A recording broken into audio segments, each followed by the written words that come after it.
Hello! Une vidéo sur le passage à l'acte. Quand on veut que notre vie change, souvent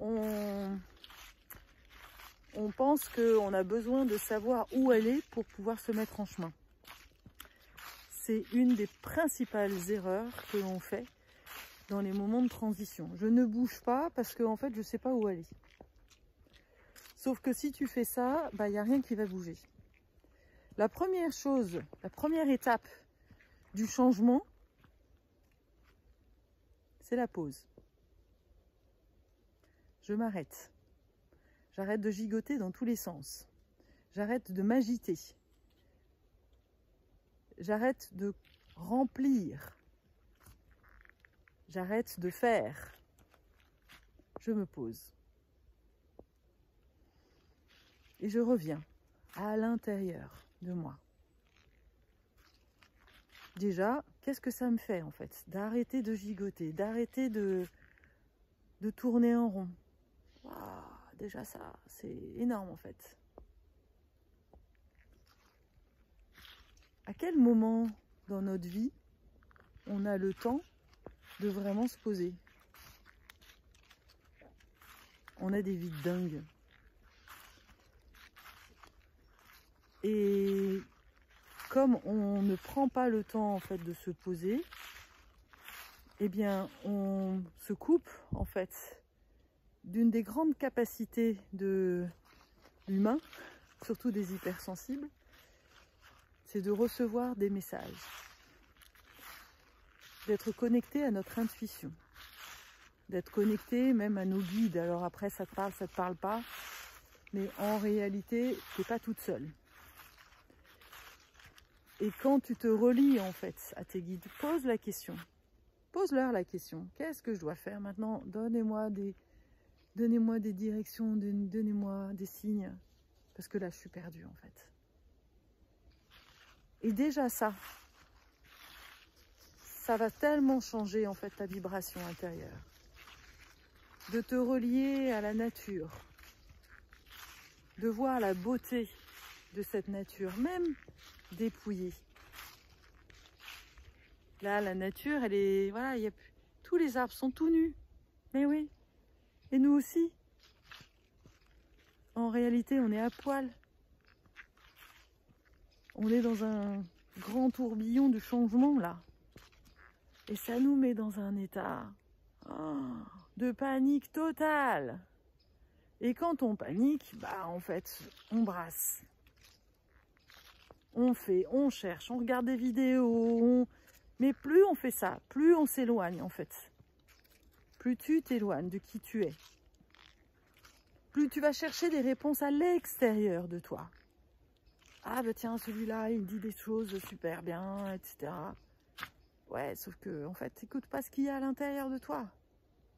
Et donc du coup, tes énergies, elles ne changent rien et t'attires toujours les mêmes histoires et en fait, ça change rien. Donc la première étape, c'est de te poser, de ne rien faire. Et déjà ça, je peux t'assurer que c'est un sacré taf. Hein.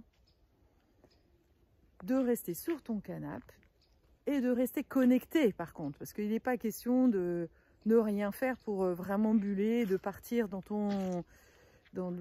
déconnecté. Non, reste connecté à ton corps. Médite. Tu peux aussi regarder en fait quelles sont tes idées, écrire, dessiner, prendre un temps pour toi, pour aller écouter tes petites voix intérieures. Celles-là, elles ont des choses à te raconter.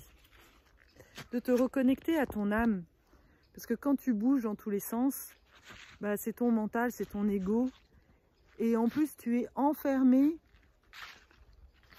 dans des égrégores, dans des fonctionnements en fait de l'inconscient collectif qui te montrent pas ton chemin unique. Tu es toujours en train de faire le mouton finalement.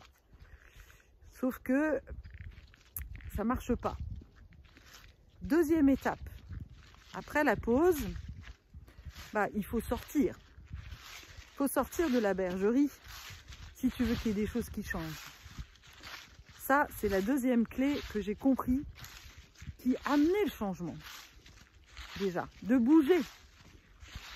Ma vie a commencé à changer en 2003 quand j'ai décidé de quitter Paris pour faire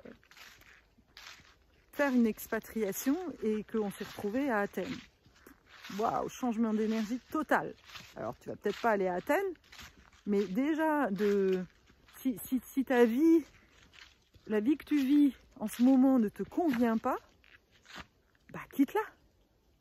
Quitte là où tu es, quitte ton port et mets-toi en chemin, mets-toi à la recherche de là où ça vibre.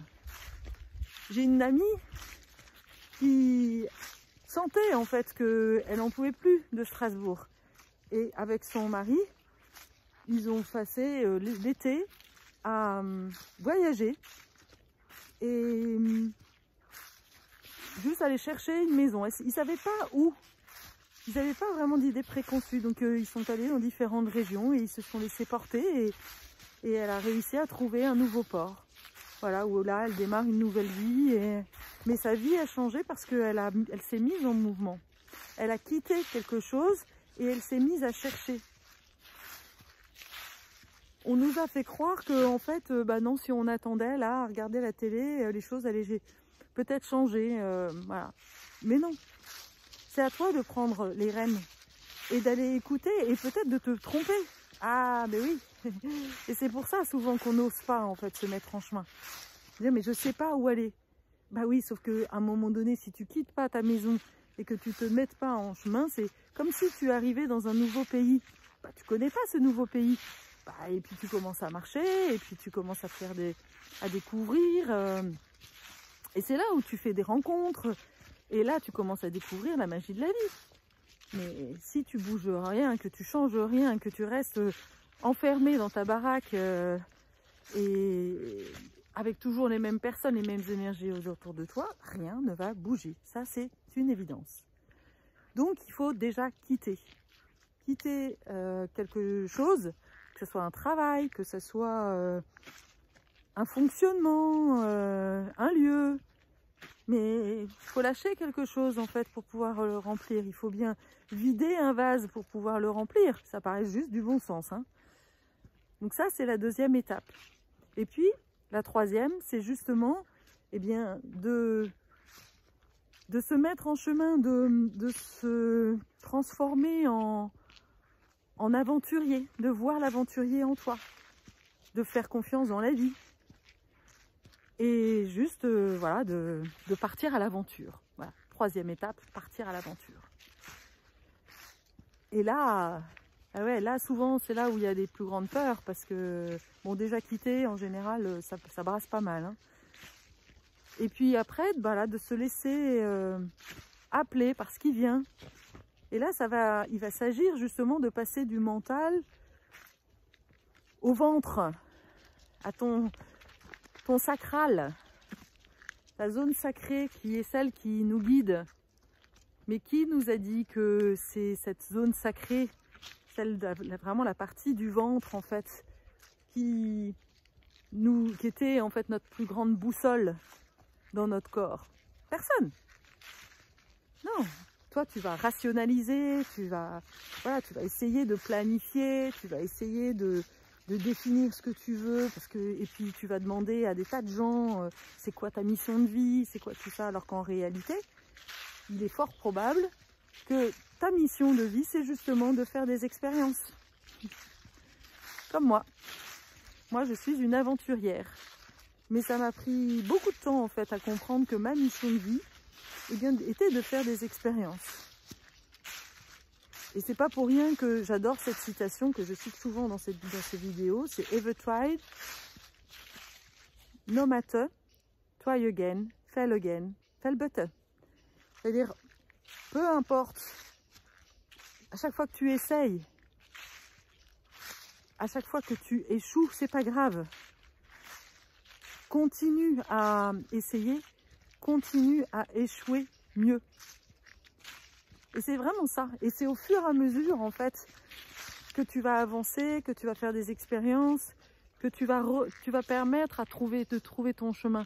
Ah bah là tu vas sentir, tu vas aller à un endroit, tu vas sentir que ah bah non, là c'était pas un bon chemin, j'ai essayé un truc mais non. Et comment je vais tirer les enseignements de ça et peut-être à un moment donné d'aller travailler avec quelqu'un, parce que si je tourne en rond, c'est qu'il y a des choses que je ne comprends pas, que j'ai pas assimilées dans ma vie, et de faire confiance vraiment à mon instinct. L'aventurier, tu crois que Christophe Colomb, il savait où est-ce qu'il allait? Il savait rien. Alors il avait une quête quand même, voilà.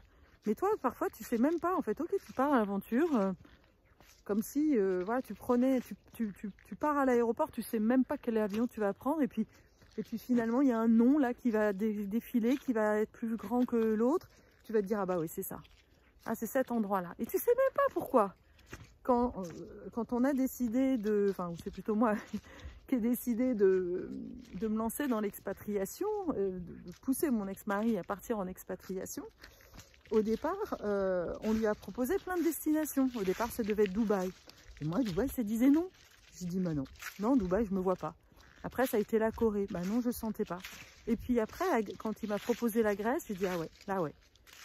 Pourquoi, comment, je savais pas. Mais en tous les cas, ça sonnait juste.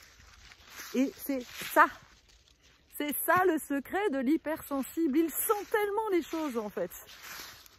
Parce que depuis sa tendre enfance, en fait, il a appris à avoir des antennes, à utiliser son corps pour se diriger, pour éviter d'ailleurs souvent le danger. Et donc c'est là où il va falloir que tu changes. Tu vas apprendre à justement non plus éviter le danger, mais aller chercher ce qui est bon pour toi. Voilà. Donc maintenant, il n'y a plus qu'à. Je te souhaite une belle journée. À bientôt.